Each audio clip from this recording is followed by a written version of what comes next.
I was actually Philip's height when I started 35 years ago in the direct business, so that's what it'll do for you. But in any event, I'm really pleased to have this opportunity to share with you a little bit about JCPenney's progress. I call it an evolution that's ongoing in integrating our channels and creating an integrated experience for our customers.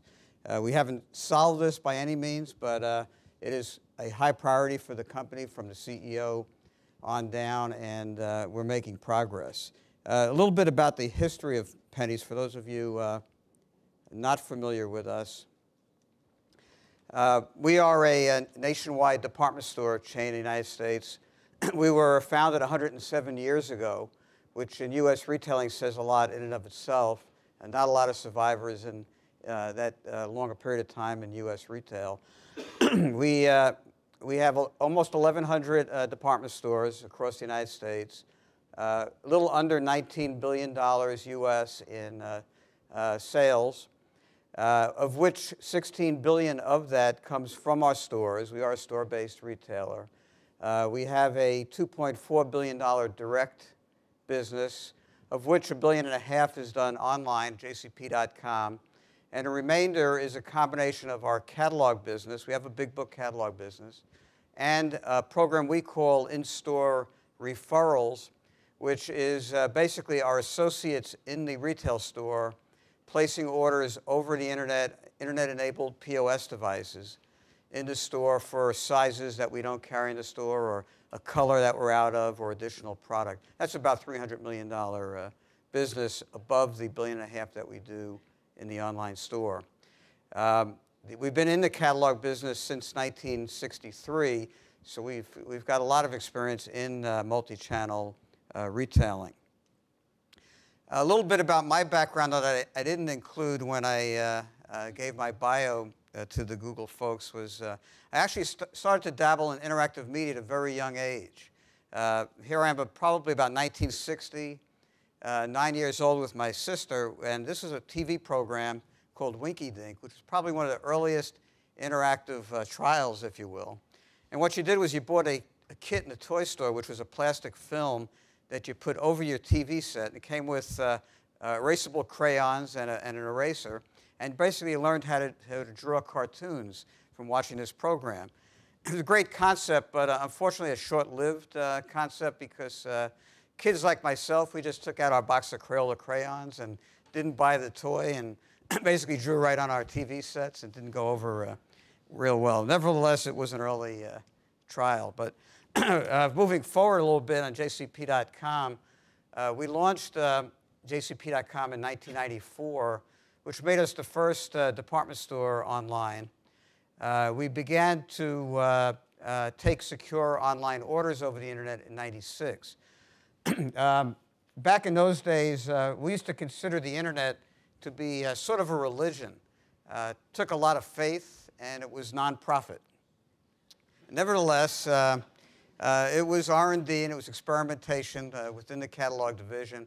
But by 1998, we really recognized that there is an opportunity here for real business, and we put together a full-time organization and built a business case and a business plan to create $1 billion online business, and then went about constructing that. And the model that we used, which honestly was not a popular model in the late 90s, but we called it a unique leverage model. And believe me, we didn't invent anything unique.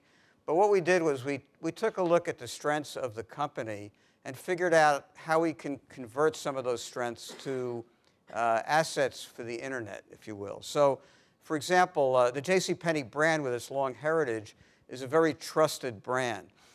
Unfortunately, in the department store world, trust is not a real differentiator. People generally trust department stores. But on the internet, trust was a big deal, right? Because of concerns which still exist today about security of your personal information, privacy, security of your credit card transactions. So to have a brand you could trust was important. Almost 1,100 stores we consider to be billboards for the internet, to advertise our URL. Having the back-end infrastructure already in place from the catalog was a big advantage. Not a sustainable advantage, because you can recreate that, or you could buy or build that. But certainly as a cataloger, and it's the same here in the UK, the catalogers had a head start basically in building the e-commerce business, the fulfillment, the customer service, the order processing, and so on. The 1,400 service desks were an outgrowth of our catalog business. We have a service desk in each one of our 1,100 stores, plus we have 300 freestanding units. And these are places where customers can pick up an order, they could return merchandise, they could exchange merchandise. And obviously that's important today when multi-channel retailers talk about the ability to buy online, pick up in the store. We were just fortunate because we've had that in effect for almost 40 years now through the catalogs. We have 50 million customers on our file who shop at least one of the 3 channels. And back in, again, the late 90s when portal deals were the big thing and people were literally spending millions of dollars to advertise their websites, our feeling was we had a huge portal right here that we could leverage with the internet. And then the last 3 bullets really deal with differentiation of product. The problem with US retailing in general is too many people trying to sell the same thing to the same customer.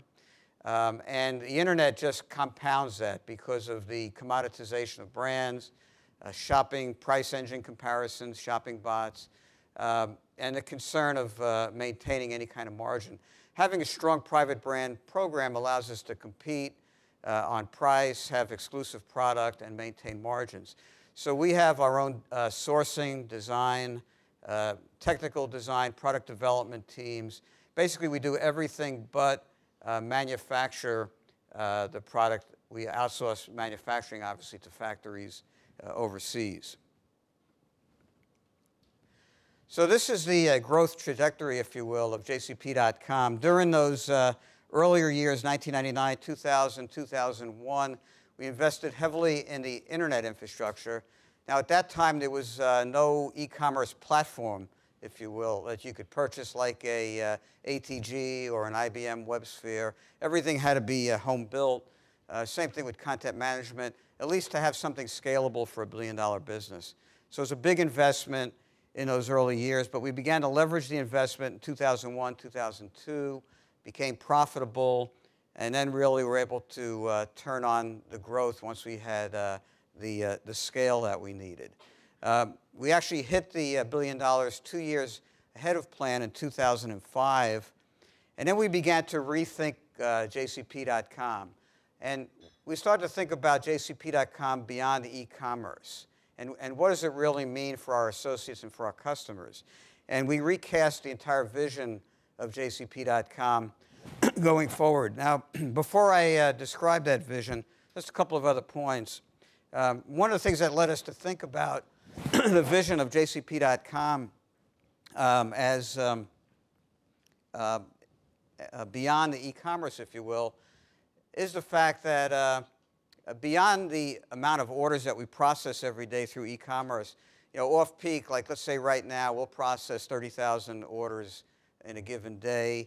When we get closer to Christmas, it'll be 50,000. When we hit like the what we call Black Friday before Thanksgiving in the U.S., Cyber Monday, the Monday after Thanksgiving, we'll process 150,000 orders that particular day. But what we started to think a lot about was that other 95% of visitors to the site who don't buy from us and what the true meaning of all that is. You know, right now we'll get 600,000, 700,000 visitors to our site every single day. When we get closer to holiday, we'll get as many as, thank you, we'll get as many as a million, almost 2 million customers when we hit that Black Friday, that Thanksgiving weekend. So how do we address all of that, all that traffic that's at our website? Before you could really get an appreciation, though, of the multi-channel strategy and the repositioning of .com, I wanted to put it in the context of our total JCPenney company enterprise strategy. So at JCPenney, our vision is to be the preferred shopping choice for Middle America. We are a mid-tier department store. over the years, working on various projects in the UK, I like to compare ourselves in some ways to Marks & Spencer as a kind of a point of reference for those of you who don't know us. Now, we don't have the food business, but we do cater to the middle-income customer with a very strong private brand program and a long heritage. So I always try to draw that parallel to kind of help you think about who we are. But our 4 strategies around engaging our customers through an emotional connection, inspiring our customers with our merchandise, particularly our brands, becoming a preferred choice for associates to come work for JCPenney, and finally to go from middle of the road to leader in terms of both sales growth and profit performance. This slide kind of gets into what we see as differentiators for JCPenney amongst the clutter of department stores. So we have 2 significant, what we call our concepts, that are really game changers for JCPenney. The first one is a brand called American Living.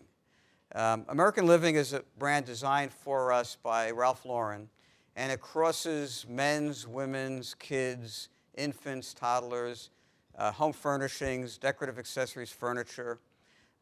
Think of it as Polo at JCPenney prices. And the product is designed by the same designers that designed for Polo, but it's designed with the penny customer in mind. The other big concept brand is Sephora. I'm sure a lot of you, probably all of you in the room, are familiar with Sephora. At JCPenney in the US, we've been building Sephora stores inside of JCPenney stores.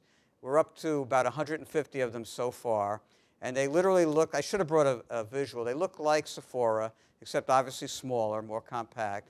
The associates are Penny associates, but they're trained by Sephora, wear the Sephora black uniform. And it's been terrific for Penny's because it helps to really modernize the brand, brings a younger customer into the store. They tend to spend more time in the store, and they also cross-shop for apparel. It's helped Sephora tremendously in the US with the ability to expand geographically without having to build their own stores or find placements in malls. Then we have our 12 power brands, which again, I talked about our private brand program. Private brands are nearly half of our business at JCPenney. Exclusive designers like Ralph Lauren who design brands for us, and then destination national brands. So for example, we're the biggest retailer in the US of the Levi and Dockers brand, which are important brands that bring traffic to the store and also become sort of a point of comparison, if you will, to the values of the private brands. And then last but not least is the emotional connection with our customer, the theme that we call Everyday Matters. We can roll the video.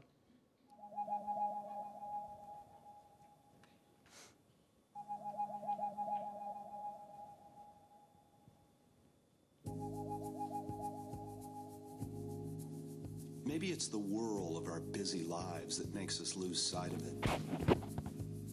Or the dates circled in red on our calendars. Measuring life in milestones rather than moments. But then the baby smiles, or the iPod shuffles a perfect playlist. Or your new boyfriend meets you for dinner wearing that shirt you told him you liked. And it hits you that the realest thing you know in life, the most inspiring thing, is that every day matters. Today's the day we find our inspiration in life's little moments. Today's the day we say, every day matters. It's a beautiful day. Sky falls, you feel like it's a beautiful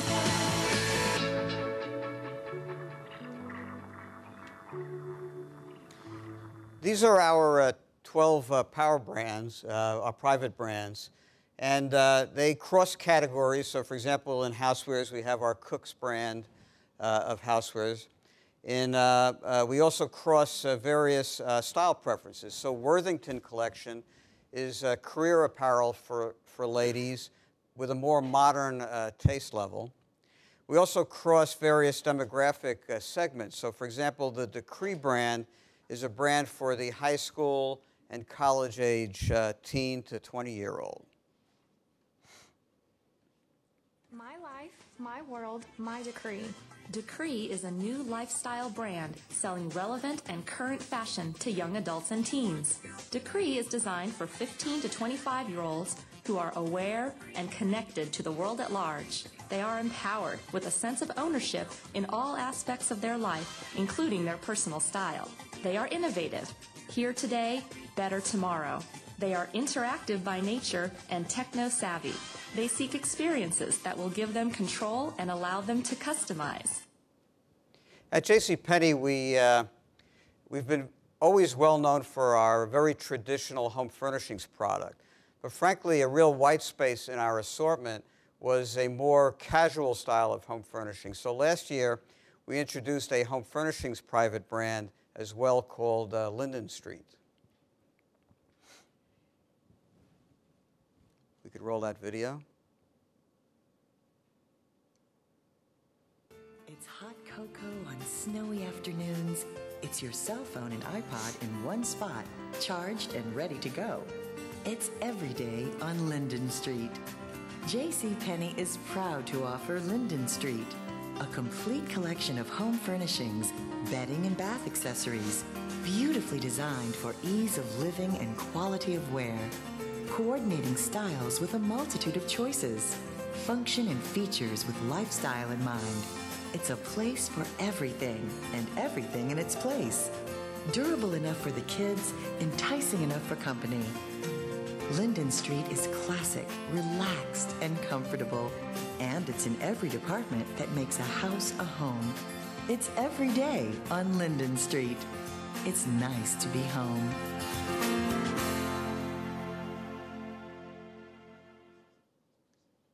Our introduction of exclusive designer brands has been real important, especially during this recessionary period.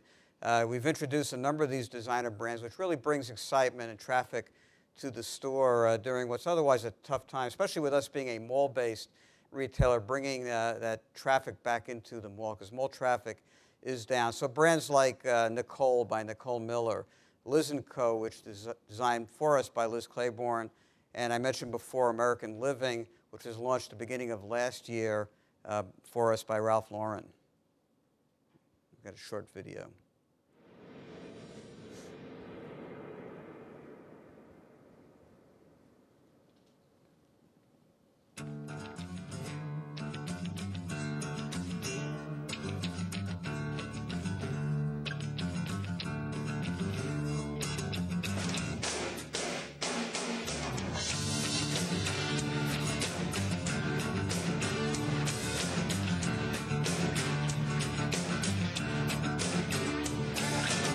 Congratulations on your American Living style. We wanted to be a part of this event because we believe in it. I'm wearing the clothes tonight, in fact. Okay. So we began to think about JCP.com beyond e-commerce. Oh, Destination National Brands I mentioned. And we recast the vision of .com as the interactive hub for the brand. And we began to think of JCPenney.com as really the first point of entry for our customers, as well as for our selling associates. And this really, although it reads simple, represented a truly disruptive change for our company. Because culturally, we grew up around channels and channel silos. So we took some radical steps to, in effect, break the silos by eliminating the silos. So in October of 2007, we announced a project to really combine the channels, and we spent really a full year doing that, and basically going from multi-channel company to really multiple touch points for our customer, regardless of channel. It might be device, it might be in-store, might be at home, might be at the soccer game. going from a one-way traditional marketing communication to a more participatory dialogue with our customers and among our customers, going from a generalist to a personalization point of view, and going from jcp.com as e-commerce to jcp.com as integrated digital retail.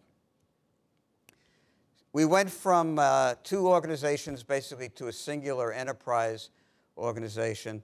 The most impact was on the merchandising side, where we had separate buyers. We now have one enterprise buyer for each category. We had separate marketing departments, direct marketing and stores marketing. We now have one, creative, customer file. Now, in going through all this, it becomes clear that although the organization is singular, you do have skill set and separate disciplines, and also you have separate processes. So trying to recognize that as you go through this channel integration is, to say the least, it's quite a challenge. The way we think about digital retail, and I guess it's because we're kind of linear thinkers, but we kind of break it into buckets. And when we talk about the digital platform, we really talk about the technology enablers of digital retail solutions for our customers. And it's the e-commerce platform, but it's a lot more. And it's transacting with our customers, the e-commerce portion, which obviously we can't abandon that. We don't want to abandon that by any means. It is still the growth engine of the company, the fastest growing part of the business, and highly profitable. But the third component of this is the media strategy, moving from traditional marketing to digital media to engage our customers. We are very traditional in our marketing. We're the, I believe, the biggest newspaper advertiser in the U.S. We're in every Sunday circular with a little magazine of ads. And of course, we're on TV with a lot of television advertising and our catalog business. We've been obviously building a strong e-commerce business with our online store and our internet-enabled POS. And now we've been moving into more of the participatory kinds of media, more social media, social networking, social shopping. So the digital platform, we're in that process right now of really redoing a lot of things, our order management, our file management of our customers, and our e-commerce platform. It also involves things like content management, but it's enabling not only the e-commerce, but enabling video. Philip talked before about how important these things are, and just having the enablers in place to move to social, to move to mobile commerce. So a lot of big infrastructure pieces being worked on right now. The integration of the channels really came together well in terms of our back-to-school campaign, which really just concluded about a week ago. And the back-to-school campaign, this just happens to be a homepage illustration and a illustration of our newspaper circular, which is also available online, as you could see, tying in around all of the major events. But let me show you our TV spot, which was also shown in movie theaters for back to school.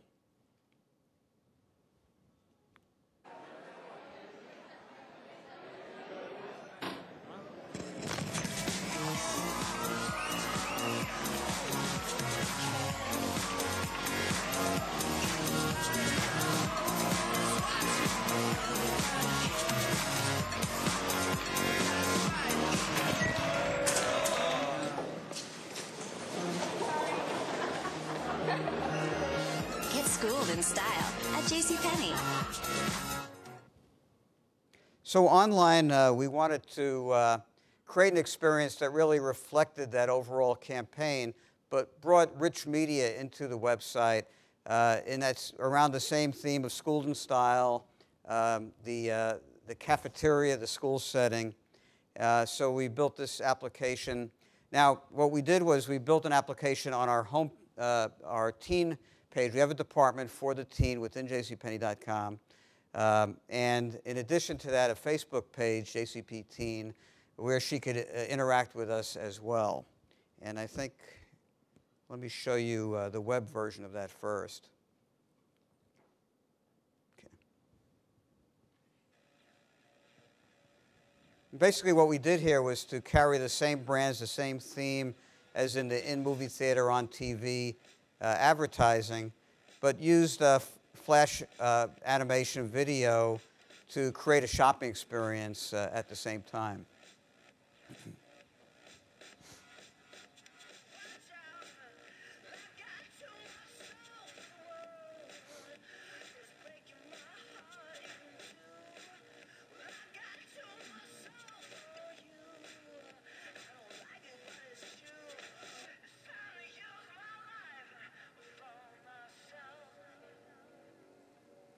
Now, during the back-to-school period, you can't ignore the importance of denim.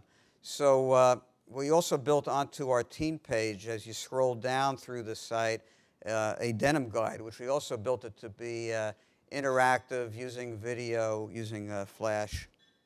If we could roll that portion.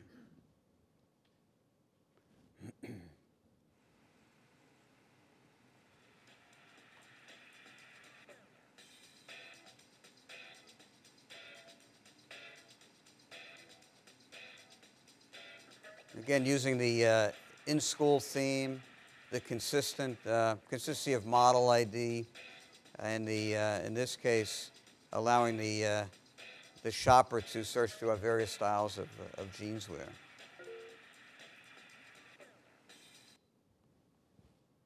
Okay. Now, this happened to be back to school, so the focus was the teen. But in reality, and this is true not only for us, but Facebook in general, the real growth and the real volume of Facebook users is really the young mom with kids, even more so than the teens today. And we have a JCPenney fan page, as you could see, and it's become quite popular for us. I don't know if you could see. Yeah, we did blow it up. Almost 500,000 Facebook fans for JCP.com.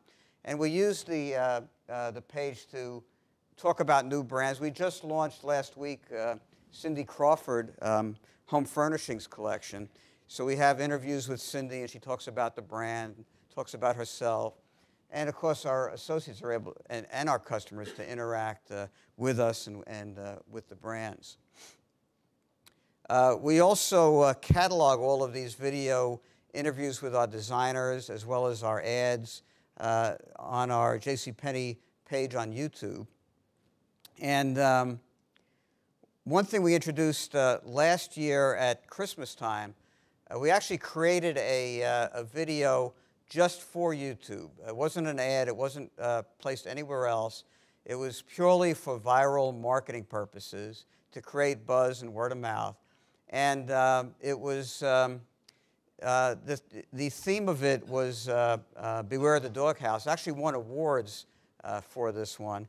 And you can see we're up to over 600,000 views of this video. It was so popular for us and helped us so much that we came back and started to recirculate it, if you will, around Valentine's Day this past February. And it's kind of a long video. I'll just play a short clip of it.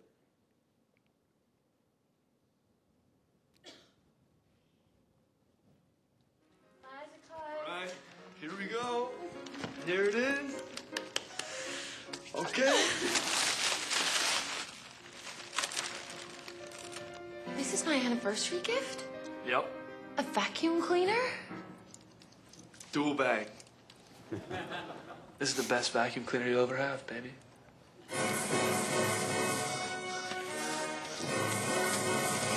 Get in there. What? Not a big fan of that look. I got you.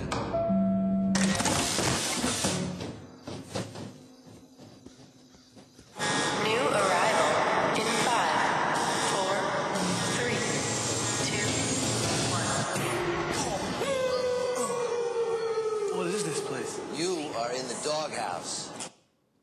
So it goes on to eventually finds a solution to get out of the doghouse is to purchase some jewelry at JCPenney.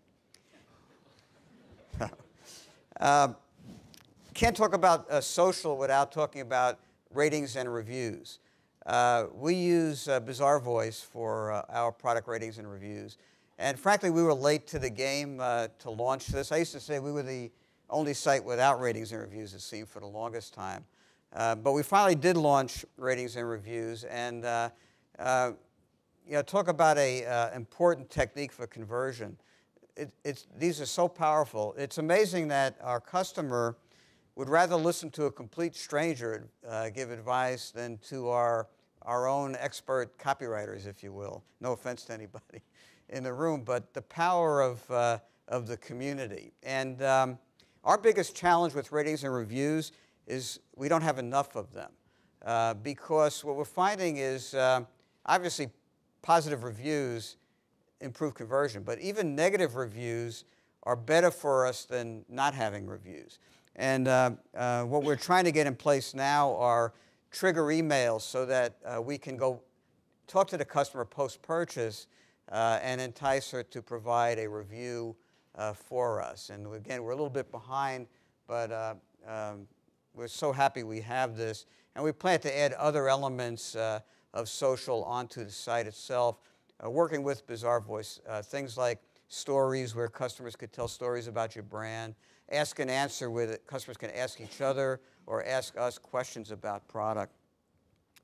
I mentioned the in-store use of the internet. This was interesting because we completed the installation of POS-enabled point of sale in late 2005. It took us about a year to install it across the entire chain.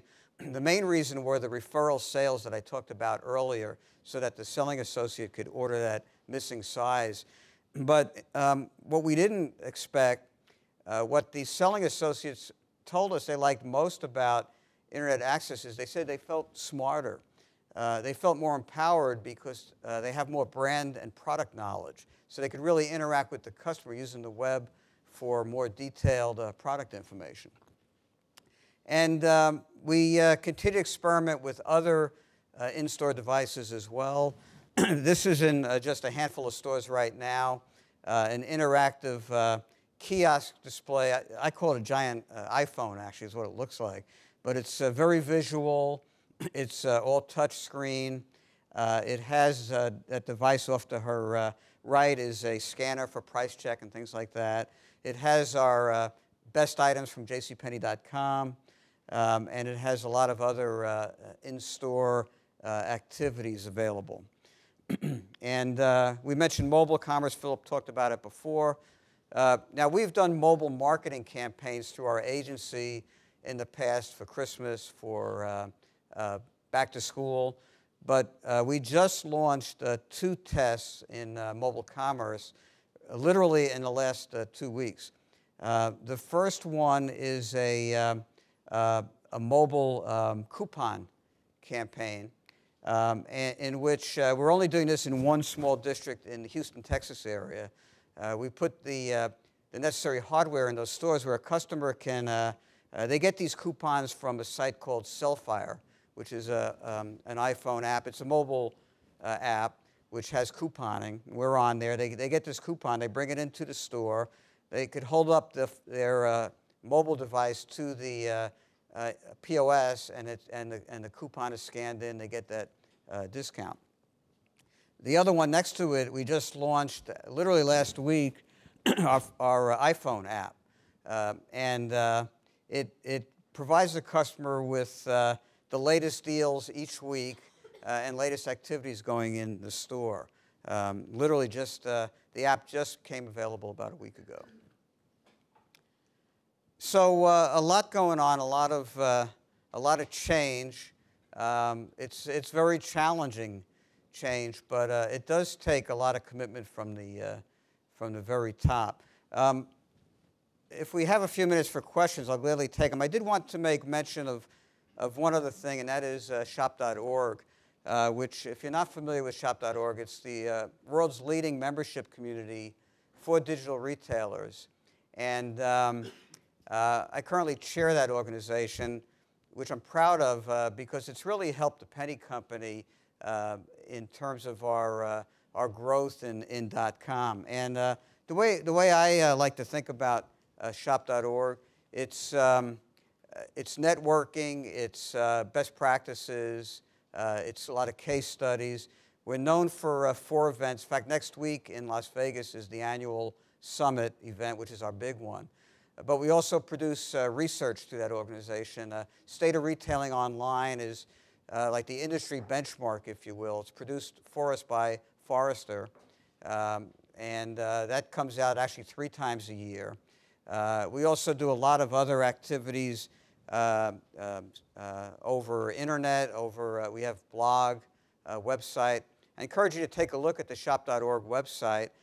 We have a global e-commerce summit coming up on October 25th through the 27th.